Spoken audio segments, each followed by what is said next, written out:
Hi, my name is Tel Koenderink and I'm the founder and master trainer of Novelo, where we help schools, teachers and parents create a place for talented and gifted kids. Hey, what I want to talk to you about today is the goal of talent education. Because I get into so many arguments, or I used to, since I've developed this model, this has helped me a lot, on, these kids, they've got too much talent. And then we're going to spend extra money creating special programs for them. Why would we? Having too much talent is like having too much money. It's a luxury problem.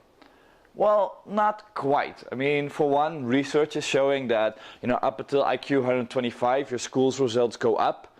But from 125 and up, your school's results on average go down. And your chances of finishing a university degree go down the higher your IQ is. So that's a weird statement. But the way I look at it, there are 6 goals in gifted and talent education.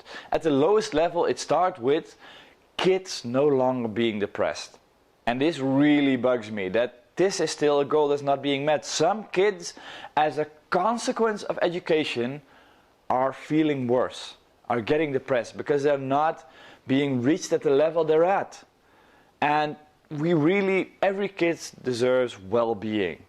Feeling good about himself and his place in school, feeling good about himself and his place in society, that is the core goal. And as long as that's not reached, I don't think there's any amount of money enough to be invested in these kids.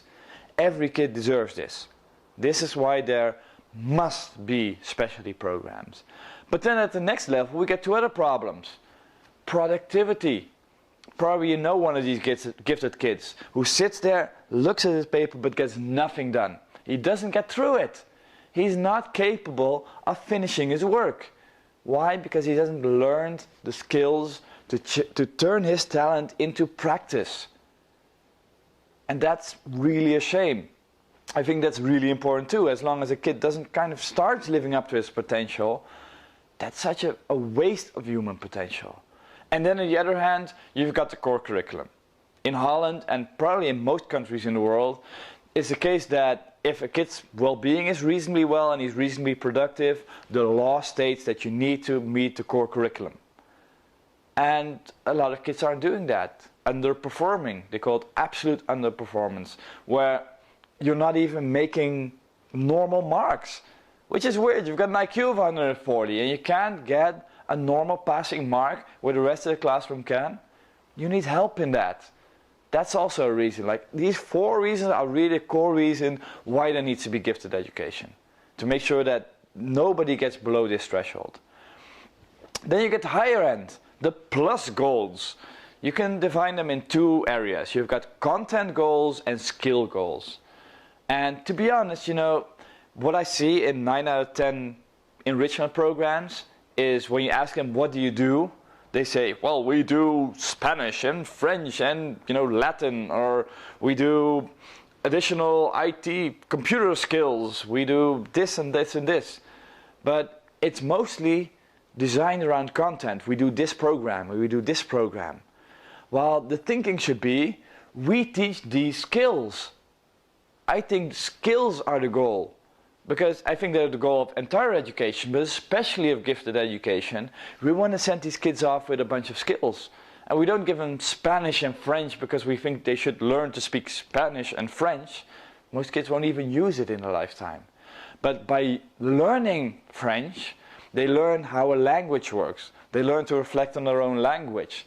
They learn learning skills. How do I memorize stuff? How do I apply it? How do I analyze text and stuff like that? Those are useful skills.